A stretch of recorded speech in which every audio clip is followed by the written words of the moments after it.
Hello guys, welcome back to my channel. Welcome back to my YouTube channel. ഇന്ന് എത്രാമത്തെ നോമ്പാ? ആറാമത്തെ. ആറല്ല, ഇന്ന് നാലാമത്തെ നോമ്പാണ്. ഇതിന്റെ ഇടയിൽ നബി 4-5 വേറെ എടുത്തിക്കണില്ലേ? ഹായ് ഗൈസ്, അസ്സലാമു അലൈക്കും. Welcome back to my YouTube channel. അപ്പൊ ഗൈസ്, ഇന്ന് നമ്മുടെ നോമ്പ് 4-ാമത്തെ ദിവസം. എത്ര പെട്ടെന്നാലേ 4-ാമത്തെ നോമ്പൊക്കെ എത്തിയത്.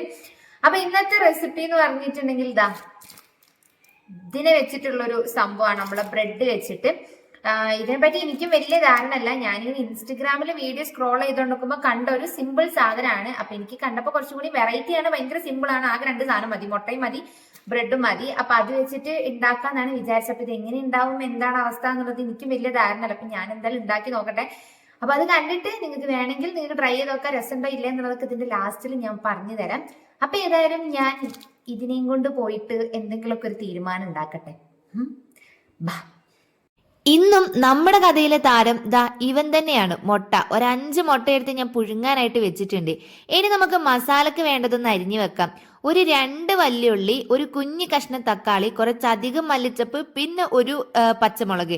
ഇത്രയും സാധനങ്ങളാണ് എടുത്തിട്ടുള്ളത്. മല്ലിച്ചപ്പ് എത്ര ഇടുന്നോ അത്രയും മസാലക്ക് ടേസ്റ്റ് കൂടുന്ന പോലെ എനിക്ക് ഫീൽ ആവാറുണ്ട്. പിന്നെ നമ്മുടെ ഇഡ്ലിച്ചമ്പ് എടുത്തിട്ട് അതിലോട്ട് ബ്രെഡ് ഒന്ന് പുഴുങ്ങാനായിട്ട് വെക്കാം. ബ്രെഡ് പുഴുങ്ങാൻ വെക്കുക കേൾക്കാനൊരു രസമൊക്കെ ഉണ്ടല്ലേ. ഏതായാലും നമുക്ക് ഒരു 3-4 ബ്രെഡ് അങ്ങ് എടുത്ത് വെച്ചു കൊടുക്കാം. എന്നിട്ട് നമുക്ക് ഇതങ്ങ് മൂടി വെക്കാം. മസാല വളരെ കുറച്ച് മതി, കാരണം നമ്മളൊരു മിനി പഫ്സ് ആണ് ഉണ്ടാക്കാൻ പോകുന്നത് ബ്രെഡ് വെച്ചിട്ട്. പഫ്സ് എന്നൊന്നും പറയാൻ പറ്റില്ല, പക്ഷെ ഏകദേശം അതിന്റെ ആകൃതിയിൽ വരുന്നൊരു സാധനം.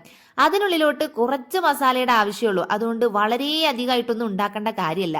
അങ്ങനെ നമ്മളിതാ ചട്ടി എടുത്ത് അടുപ്പത്ത് വെച്ച് എണ്ണ ഒഴിച്ച് ഉള്ളിയിട്ട് അതിലോട്ട് കുറച്ച് മഞ്ഞപ്പൊടിയും ഇത്തിരി മുളക് പൊടിയും കുറച്ച് ഗരം മസാല ഇട്ടിട്ട് ഒന്ന് നമ്മൾ വഴറ്റിയെടുക്കുന്നുണ്ട്. ഉപ്പിടുന്ന പറയാൻ മറന്നുപോയി, ഉപ്പിടണം കേട്ടോ. അത് നല്ലോണം ഒന്ന് വഴറ്റിയെടുത്ത് വരിക. ഞാൻ ഈ ഇൻസ്റ്റഗ്രാം സ്ക്രോൾ ചെയ്തുകൊണ്ടിരിക്കുമ്പോഴാണ് ഈ ഒരു സംഭവം കണ്ടിട്ടുണ്ടായിരുന്നത്. വളരെ സിമ്പിളാണ് എന്നും പറഞ്ഞിട്ട് ഞാൻ എവിടെ എഴുതി വെച്ചതുമില്ല, സേവ് ചെയ്തിട്ടില്ല, എൻ്റെ മനസ്സിലായിട്ട് കുറിച്ച് വെച്ചു. കുറച്ചുണ്ട് കഴിഞ്ഞപ്പോൾ ഞാൻ അതിൻ്റെ റെസിപ്പി അങ്ങോട്ട് മറന്നു ഗൈസ്. എന്താലേ അഹങ്കാരം, അല്ലാണ്ട് എന്ത് പറയാനാ. പിന്നെ ഞാൻ എൻ്റെ ഒരു നിഗമനത്തിൽ തട്ടിക്കൂട്ടി എൻ്റെ ഒരു സ്റ്റൈലൊക്കെ കാട്ടിയിട്ടൊക്കെയാണ് ഉണ്ടാക്കിയെടുക്കുന്നത്. അങ്ങനെ നമ്മൾ അരിഞ്ഞു വെച്ച സാധനങ്ങളൊക്കെ ഇട്ട് ഒരു തുള്ളി വെള്ളവും കൂടി വെച്ചിട്ടൊന്ന് മൂടി വെച്ച് വേവിക്കുന്നുണ്ട്. നന്നായിട്ടൊന്ന് അലിഞ്ഞു ചേർന്നങ്ങ് വന്നോട്ടെ. കടിക്കാനായിട്ട് കിട്ടേണ്ട ആവശ്യമല്ല.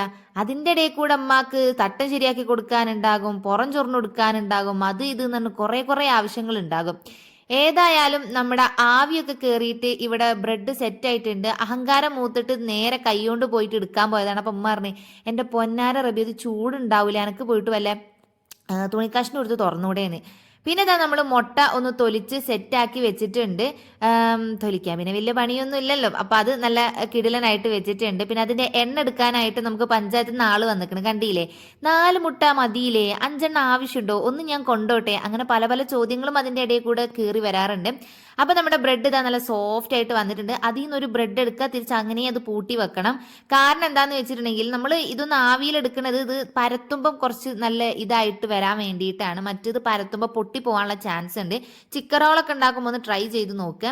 പിന്നെ നമ്മൾ ഓൾറെഡി എല്ലാം കൂടി എടുത്ത് പുറത്ത് വെച്ചാൽ ബലം വെക്കും. അപ്പോൾ അതുകൊണ്ട് തന്നെ നമ്മൾ ആവശ്യമുള്ള ബ്രെഡ് പുറത്തെടുത്തിട്ട് ബാക്കി ആ ഇഡ്ഡലി തവി തന്നെ ഇട്ട് മൂടി വെക്കുന്നതായിരിക്കും നല്ലത്. എന്നിട്ട് നമ്മൾ 4 വശത്തും കൂടി മൈദാമാവ് ഒന്ന് കലക്കിയിട്ട് തേച്ച് കൊടുക്കുന്നു, പശ പോലെ ഒട്ടിപ്പിടിക്കാൻ വേണ്ടിയിട്ടാണ്.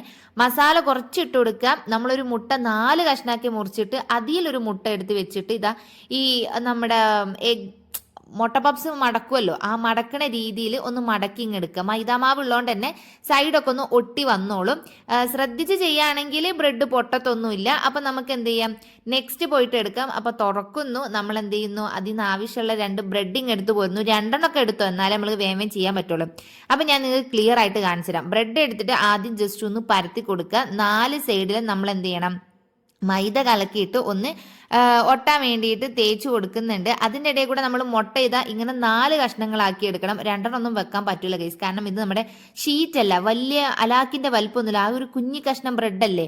അപ്പോൾ ആ ബ്രെഡിനുള്ളിൽ വെച്ചിട്ട് വലിയ മുട്ടയൊക്കെ വെച്ചിട്ട് മടക്കുമ്പോൾ അത് പൊട്ടിപ്പോവാനുള്ള ചാൻസ് ഉണ്ട്. അപ്പം 4 സൈഡിലും പശ ആക്കി കൊടുത്തതിന് ശേഷം നമ്മൾ എന്ത് ചെയ്യണം, മസാല എടുത്തിട്ട് ഇട്ട് കൊടുക്കുക. വളരെ കുറച്ച് മസാല മതി. അതുകൊണ്ടാണ് ഞാൻ നിങ്ങളോട് നേരത്തെ പറഞ്ഞത് കുറേ ഉള്ളിയും തക്കാളിയും ഒന്നും എടുത്ത് മസാല ആക്കേണ്ട കാര്യമൊന്നുമില്ല. കുറച്ച് മസാല ആവശ്യമുള്ളൂ എന്നുള്ളത്. അപ്പം നമ്മൾ എന്ത് ചെയ്യുക, ഒരു സ്പൂണൊന്നും വേണ്ട, ഒരു 1/2 സ്പൂണ് മസാല എടുത്തിട്ട് നടുവിൽ വെച്ച് കൊടുക്കുക. എന്നിട്ട് നമ്മൾ ആ 4ആയിട്ട് മുറിച്ച മുട്ടയിൽ നിന്നും ഓരോ മുട്ട എടുത്തിട്ട് അതിൻ്റെ മേലെ അങ്ങ് വെച്ച് കൊടുക്കുക. എന്നിട്ട് 4 സൈഡും കൂടി നമ്മൾ എന്ത് ചെയ്യാണ്, യോജിപ്പിച്ച് കൊടുക്കുകയാണ്. കറക്റ്റ് നമ്മളെ മുട്ട പപ്സ് മടക്കൂലേ, ഏകദേശം അതേപോലെ അങ്ങ് മടക്കിയെടുത്താൽ മതി. ശ്രദ്ധിച്ച് മടക്കണം, കാരണം പൊട്ടിപ്പോയിട്ടുണ്ടെങ്കിൽ പണിയാകും. ഇത് നമ്മൾ എണ്ണയിലിട്ടൊന്ന് വറുത്ത് കോരാനുള്ളതാണ്. പിന്നെ പോരാത്തതിന് ഇത് ബ്രെഡും കൂടിയാണ്.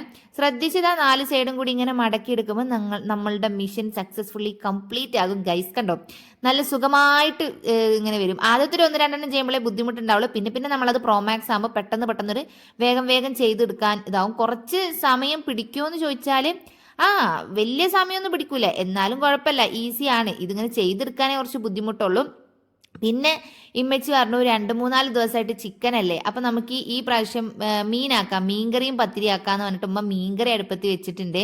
ഞാൻ അതിൻ്റെ ഇടയിൽ കൂടെ തണ്ണിമത്തൻ ഇതാ ജ്യൂസ് അടിക്കാൻ എടുത്തുകൊണ്ട് പോകുന്നുണ്ട്. അപ്പം എല്ലാവരും ചോദിക്കും, നോമ്പ് 1 തൊട്ട് ഇപ്പോൾ 3 ദിവസം തണ്ണിമത്തനാണല്ലോ. നമ്മുടെ ഇവിടെ ഒന്നും അങ്ങനെ കടകളില്ലാത്തതുകൊണ്ട് ടൗണിൽ പോയിട്ടാണ് നമ്മൾ സാധനം മേടിക്കാറുള്ളത്. അപ്പം നമ്മൾ എന്ത് ചെയ്യും, വലിയൊരു ബത്തക്ക അല്ലെങ്കിൽ വലിയൊരു കൈതച്ചക്ക അങ്ങനെ ഏതെങ്കിലും ഒന്ന് മേടിച്ചുകൊണ്ട് വരും. അപ്പം അത് കുറേ ദിവസം വെച്ചാൽ നാശമായി പോവുമല്ലോ. അതുകൊണ്ട് നമ്മൾ എന്ത് ചെയ്യും, 3-4 ദിവസം അത് തന്നെയാണ് ജ്യൂസ് അടിക്കാറുള്ളത്. നല്ല ചൂടായതുകൊണ്ട് നമുക്കിങ്ങനെ നീട്ടി നല്ല തണുത്ത ഐസൊക്കെ ഇട്ട് ജ്യൂസ് കിട്ടുന്നത് തന്നെയാണ് ഇഷ്ടം.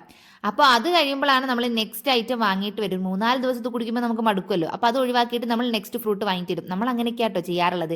ഓടിപ്പോയി വാങ്ങാൻ സ്ഥലമില്ലാത്തതിൻ്റെ കുഴപ്പമാണ് ഇതൊക്കെ. എന്നിട്ട് നമ്മൾ എന്ത് ചെയ്യണം, നമ്മുടെ മുട്ട പപ്സ് നമ്മുടെ ഈ ഒരു സംഭവം ഒന്ന് വറുത്ത് കോരി എടുത്താൽ ഇതുപോലെ കിട്ടും. കിഡിലനാണ്, നല്ല അടിപൊളിയായിട്ട് തന്നെ കിട്ടും. പൊട്ടിത്തെറിക്കുക അങ്ങനത്തെ പ്രശ്നമൊന്നുമില്ല. ഒരുപാട് നേരം മുരിക്കാനൊന്നും നിൽക്കരുത്. ബ്രെഡാണ്, നമ്മളൊന്ന് ജസ്റ്റ് അതിലോട്ട് ഇടുന്നു, ഒരു 2 സെക്കൻഡ് കഴിയുമ്പോൾ തന്നെ തിരിച്ചിടാം, അല്ലെങ്കിൽ വേഗം കരിഞ്ഞു പോകാനുള്ള ചാൻസ് ഉണ്ട്. നമ്മൾ അടുപ്പത്തിൻ്റെ അടുത്ത് തന്നെ നിൽക്കണം. വേഗമായി കിട്ടും. പൊരിക്കാൻ അത്ര ടൈമൊന്നും എടുക്കൂല. വേഗം തിരിച്ചു മറിച്ചിട്ടൊന്ന് പൊരിച്ചെടുക്കുക. എന്നിട്ട് നമ്മൾ പാത്രത്തിലോട്ട് മാറ്റുക.